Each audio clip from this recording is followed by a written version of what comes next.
சுத்தியும் பச்சை பசேல்னு வயல்வெளிங்க. எப்பவும் சலசலன்னு ஓடுற ஆறு. பாக்குறதுக்கே அவ்ளோ அழகான ஒரு கிராமம் தான் ராமாபுரம். அந்த ஊர்ல இருக்கிற மக்கள் எல்லாருமே விவசாயத்தை நம்பித்தான் வாழ்ந்து வந்தாங்க. எப்பவுமே நல்லா விளையிற பூமி, தாராளமா தண்ணி வசதின்னு ஊரே பசுமையா அழகா இருக்கும். ஆனா இப்ப அந்த பொலிவு கொஞ்சம் குறைஞ்சு போயிருக்கு. விவசாயத்துல நிறைய லாபம் பார்க்கணும்னு சொல்லி விளைநிலங்கள்ல கெமிக்கல் உரங்களையும் பூச்சிக்கொல்லி மருந்துகளையும் கண்டபடி தெளிக்க ஆரம்பிச்சிட்டாங்க. பல வருஷமா இப்படியே பண்ணதுனால பயிரோட விளைச்சல் கொஞ்சம் கொஞ்சமா குறைய ஆரம்பிச்சது. இன்னும் சில இடங்கள்ல பயிர் முளைக்காமலே கூட போயிருச்சு. ராமாபுரம் விவசாயிங்களுக்கு தங்களோட நிலத்துல பயிர் விளையலையேன்னு ஒரே கவலை.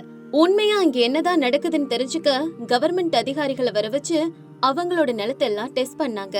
அங்கே இப்படி பேசுறாங்க. சார், எங்க நிலத்தெல்லாம் டெஸ்ட் பண்ணி பாத்தீங்கல்ல, என்னாச்சுன்னு கொஞ்சம் சொல்றீங்களா? பயிர் எதுவும் சரியா விளையாததால எங்க ஊர் விவசாயிங்க எல்லாம் ஒரே கவலையா இருக்காங்க. எப்பவும் பச்சை பசேல்னு இருக்கு எங்க ஊரு, இப்ப காஞ்சு போய் கிடக்குது. காரணம் என்னன்னு சொல்லுங்க சார். கண்டிப்பா சொல்றேன், அதுக்காகத்தானே நான் இங்க வந்திருக்கேன்.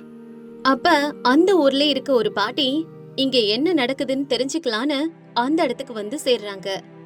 நீங்க இவ்ளோ நாளா அதிக விளைச்சலுக்காகவும் நிறைய சம்பாதிக்கணுங்கிற ஆசையிலையும் உங்க வயல்கள் எல்லாம் கெமிக்கல் உரங்களையும் மருந்துகளையும் போட்டிருக்கீங்க. அதை பயன்படுத்தினதுனால அப்போதைக்கு பயிர் உங்களுக்கு நல்லா விளைஞ்சிருக்கும். ஆனா நாளாக நாளாக பூமியில இருக்கிற சத்து எல்லாத்தையும் அது அழிச்சிருச்சு. இப்போ உங்களோட விளைநிலத்துல இருக்கிற மண்ணு மொத்தமா பாழாயிடுச்சு. பூமியில கிட்டத்தட்ட 10 அடி ஆழம் வரைக்கும் மண்ணோட வளம் முழுசா போயிடுச்சு. இதுக்கப்புறம் பயிர் விளைய நாள் ஆகும். சார், என்ன சார் சொல்றீங்க? 10 அடி ஆழம் வரைக்கும் மண்ணு பாழா போயிடுச்சா? அப்போ மறுபடியும் நிலம் வளமான மண்ணா மாறணும்னா நாங்க என்னதான் சார் பண்ணணும்? நீங்க தீர்வு சொன்னீங்கன்னா நாங்க அதை பண்றோம் சார். பூமிக்கு சத்து கொடுக்கிற உரங்களை தான் நீங்க பயன்படுத்தணும். கெமிக்கல் எதையும் இதுக்கப்புறம் தொடவே கூடாது. மாட்டு சாணம், இயற்கை உரங்களை தான் பயன்படுத்தணும். அப்பதான் உங்க நிலம் மறுபடியும் பலமாகி நல்ல வளமான நிலமா மாறும். சார், பூமி மறுபடியும் பலமாகறதுக்கு ரொம்ப நாள் ஆகும்னு சொல்றீங்க. அப்ப அது வரைக்கும் எங்களுக்கு வாழ்வாதாரமே இல்லைன்னு தானே அர்த்தம்? வேற வழியே இல்லங்க. கொஞ்ச நாளைக்கு பூமி பழமாகற வரைக்கும் நீங்க விவசாயம் எதுவும் பண்ணாம மண்ணுக்கு வளம் கிடைக்கிற வரைக்கும் பொறுமையா தான் இருந்தாகணும். அப்படி சொல்லிட்டு அந்த அதிகாரி அங்கிருந்து கிளம்பிடுறாரு. அவரு போனதுக்கு அப்புறமா பாட்டி அவங்க கிட்ட வந்து பேசுறாங்க. இவ்வளவு நாளா நிறைய காசு பார்க்கணும்னு ஆசையில கண்ட கண்ட மருந்தை எல்லாம் கொட்டி நிலத்தை பாழாக்கிட்டீங்க. இப்ப அதோட பலனை அனுபவிக்கிறீங்க. இவ்வளவு நாள் பூமி தாய வதச்சிங்கல்ல, இப்ப நீங்க கஷ்டப்படுங்க. நாங்க செஞ்ச தப்ப இப்ப நல்லா உணர்ந்துட்டோம் பாட்டி. இனிமேலாவது இப்படி நடக்காம பாத்துக்கணும். பூமி தாய காப்பாத்தணும். இல்லைன்னா நம்ம வருங்கால தலைமுறைக்கு சாப்பாட்டுக்கே வழி இல்லாம போயிடும். எல்லாமே புரிஞ்சிருச்சு பாட்டி. இப்பவாவது உங்களுக்கு புரிஞ்சுச்சே. இனிமேலாவது ஒழுங்கான முறையில விவசாயம் பண்ணுங்க அப்படின்னு சொல்லிட்டு அந்த பாட்டி அங்கிருந்து கிளம்புறாங்க. அந்த பாட்டி அதே ஊர்ல காய்கறி வியாபாரம் தான் பண்ணிட்டு இருக்காங்க. விவசாயிங்க விளைவிக்கிற காய்கறிகளை அவங்க கிட்ட வாங்கி சுத்துப்பட்ட ஊர்கள்ல வித்துட்டு இருந்தாங்க. இதுக்கப்புறம் காய்கறிகள் எப்படி கிடைக்கும்னு யோசிச்சுட்டே போயிட்டு இருக்காங்க. நம்ம ஊரு விவசாயிங்க காசு மேல இருக்கிற ஆசையில பூமி தாய பாழாக்கிட்டாங்க. நான் அவங்க கிட்ட காய்கறி வாங்கி வித்துக்கிட்டு இருந்தேன். இப்ப எனக்கு காய்கறிங்க எப்படி கிடைக்கும்? இப்ப இந்த நிலத்துல பயிர் விளையிறதே கஷ்டமாயிடுச்சு. 10 அடி ஆழம் வரைக்கும் மண்ணு பாலா போயிடுச்சான். இப்ப பயிர் எப்படி முளைக்கும்? இதுக்கு சீக்கிரமா வேற ஒரு மாத்து வழி யோசிச்சே ஆகணும். இப்படி நினைச்சிட்டே நடந்து போகும்போது பாட்டியோட வீட்டு பக்கத்துல இருக்க கிணறு ஒண்ணு ஞாபகத்துக்கு வருது. அப்ப பாட்டி இப்படி நினைக்கிறாங்க. அட ஆமா, நம்ம வீட்டு பக்கத்துல பழங்காலத்து இறங்கு கிணறு ஒண்ணு இருக்குதே. அது ரொம்ப நாளா சரியா தண்ணி இல்லாம சும்மா தானே கிடக்கு. அந்த கிணறு கிட்டத்தட்ட 30 அடி ஆழம் இருக்கும். இப்ப நம்ம ஊர் நிலம் வெறும் 10 அடி ஆழம் வரைக்கும் தானே பாழாயிருக்கு. அதனால நாம அந்த கிணத்தை சுத்தம் பண்ணி கிணத்துக்குள்ள காய்கறிய நட்டா என்ன? எப்படியோ கிணறு நல்ல ஆழத்துல இருக்கிறதுனால ஈரப்பதமும் நல்லா தான் இருக்கும். அப்படி நினைச்சுக்கிட்டே அந்த இறங்கு கிணத்துக்கு பக்கத்துல வராங்க பாட்டி.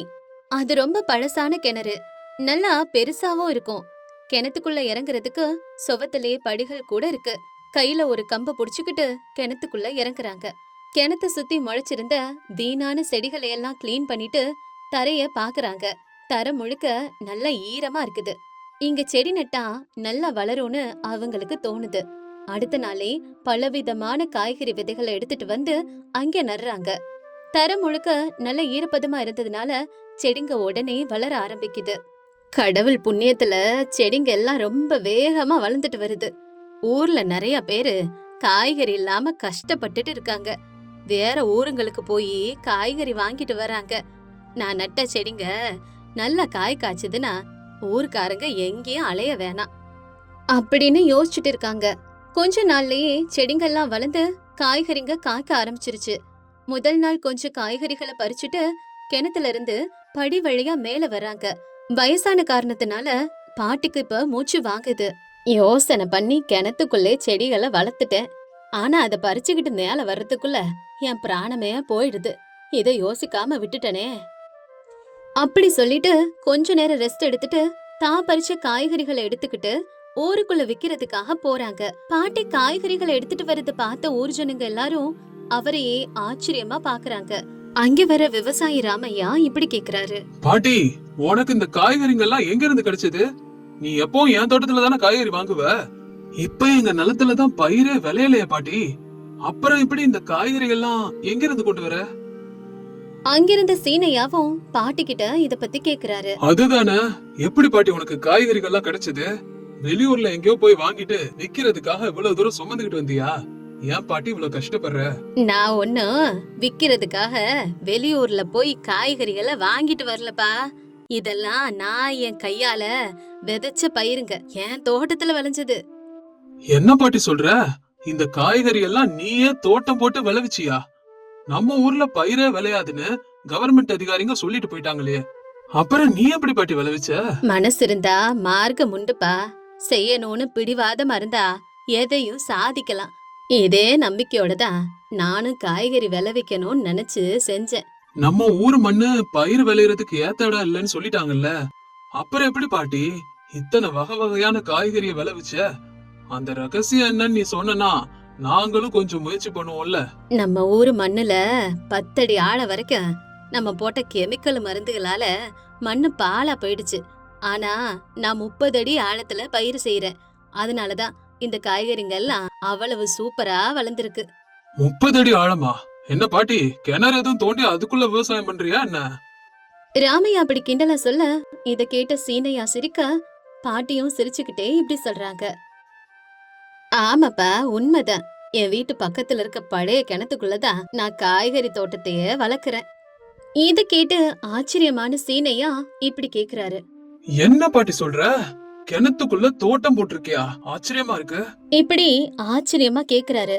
அங்கிருந்த 2 பேரும் பாட்டி இதுக்கு என்ன சொல்ல போறாங்கன்னு ஆர்வமா காத்துட்டு இருக்காங்க. அப்ப பாட்டி சிரிச்சுக்கிட்டே இப்படி சொல்றாங்க. ஆமாப்பா, நான் என் வீட்டு பக்கத்துல இருக்கிற பழங்காலத்து இறங்கு கிணத்துக்குள்ளதான் இந்த காய்கறி தோட்டத்தையே வளர்க்கறேன். அந்த கிணறு 30 அடி ஆழத்துல இருக்கு. கீழே தர முழுக்க நல்ல ஈரப்பதம் இருக்கு. அதனால செடிங்கெல்லாம் நல்லா செழிப்பா வளர்ந்து காய்கறியும் ரொம்ப வேகமா காய்ச்சிருச்சு. நான் தோட்டத்துக்கு எந்த ஒரு உரமோ மருந்தோ போடலப்பா. அதனாலதான் காய்கறிங்க பார்க்க ரொம்ப நல்லா இருக்கு. ஆனாலும் ஆழமான கிணத்துல பயிர் செய்யறதுனா ரொம்ப கஷ்டமான வேலையில பாட்டி. நீ ஒருத்தியே எப்படி பண்ண? எல்லாத்தையும் கஷ்டம் நினைச்சா எல்லாமே கஷ்டமா தான் இருக்கும்பா. ஒரு குறிக்கோளோட மனசு வச்சு எதையாவது சாதிக்கணும்னு நினைச்சு இறங்குனா கண்டிப்பா சாதிக்க முடியும். நீங்க எல்லாரும் நிலம் பாலாயிடுச்சுன்னு விவசாயத்தையே விட்டுட்டு அதை சரி பண்றது எப்படின்னு யோசிச்சுக்கிட்டு இருக்கீங்க. ஆனா நான் அந்த இறங்கு கிணத்த சுத்தம் பண்ணி அங்க காய்கறி செடிகளை வளர்க்க ஆரம்பிச்சேன். விடாமுயற்சியோட உழைச்சா எதையும் சாதிக்கலாம். பாட்டி பேசினதை கேட்டு அவங்க 2 பேரும் அப்படியே வாயடிச்சு போயிடுறாங்க. நான் உங்களை அவமானப்படுத்தணும்னு சொல்லலப்பா, முயற்சி பண்ணுங்கன்னு சொல்றேன். வேணும்னா ஒரு வாட்டி வந்து கிணத்துக்குள்ள இருக்கிற காய்கறி தோட்டத்தை பாருங்க. உங்களுக்கும் ஏதாவது ஒரு யோசனை கண்டிப்பா கிடைக்கும். இத கேட்டுட்டு அவங்க 2 பேரும் அந்த கிணத்துல இருக்க காய்கறி தோட்டத்தை பாக்குறதுக்காக வராங்க. அங்க இருக்க பலவிதமான காய்கறி செடிகளை பார்த்துட்டு நிஜமாவே ஆச்சரியப்பட்டு பாட்டிய ரொம்ப பாராட்டுறாங்க. பாட்டி, நிஜமாவே நீ ஒரு அதிசயம் பண்ணிருக்க. உன்னோட அனுபவத்தால தான் இப்படிப்பட்ட யோசனை எல்லாம் உனக்கு தோணி இருக்கு. உன்னை பார்த்து நாங்களும் விவசாயத்துல புதுசா மாறணும். பெரியவங்க பேச்ச கேட்காம நிறைய காசு சம்பாதிக்கணும், நிறைய விளைச்சல் வரணும்னு கெமிக்கல் உரங்களையும் மருந்தையும் போட்டு எங்க நிலத்தை நாங்களே கெடுத்துக்கிட்டோம். ஆனா நீ உன்னோட புத்திசாலித்தனத்தால எதுக்கும் உதவாம இருந்த இந்த கிணத்துக்குள்ள காய்கறி செடியை வளர்த்து விவசாயத்துல புதிய ஒரு மாற்றத்தை கொண்டு வந்துட்ட. நிஜமாவே உன்னோட இந்த யோசனைய பார்த்து உன்னை பாராட்டாம இருக்கவே முடியல பாட்டி. அப்படியே எங்க நிலத்தை மறுபடியும் சரி பண்றதுக்கு ஏதாவது யோசனையும் ஆலோசனையும் கொடுத்தா நாங்க கண்டிப்பா அதை கேட்டு செய்வோம் பாட்டி. எங்களால விவசாயம் செய்யாம இருக்கவே முடியல. ஏதாச்சும் எங்களுக்கு யோசனை சொல்லு பாட்டி. இப்படி இந்த 2 விவசாயிகளும் பாட்டி கிட்ட யோசனை கேக்குறாங்க. பாட்டியும் அவங்களோட முன்னோர்கள் எப்படி விவசாயம் பண்ணாங்களோ அந்த முறைகளை வச்சு சில ஆலோசனைகளையும் விவசாயிங்களுக்கு சொல்றாங்க. அந்த விவசாயிங்க 2 பேரும் அதை அப்படியே கேட்டு தங்களோட நிலத்தை சீக்கிரமாவே சரி பண்ணிக்கிறாங்க. கொஞ்ச நாளைக்கு அப்புறமா மறுபடியும் அந்த ஊர்ல விவசாயம் தொடங்கிருச்சு. ஊர் முழுக்க மறுபடியும் பச்சை பசேல்னு மாறிடுச்சு. இதுக்கப்புறம் நிலத்துக்கு எந்த பாதிப்பும் இல்லாம தான் விவசாயம் பண்ணணும்னு ஊர் ஜனங்க எல்லாரும் முடிவு பண்றாங்க. அப்படியே பாட்டிக்கும் நன்றி சொல்றாங்க. இதோட இந்த கதை முடியுது.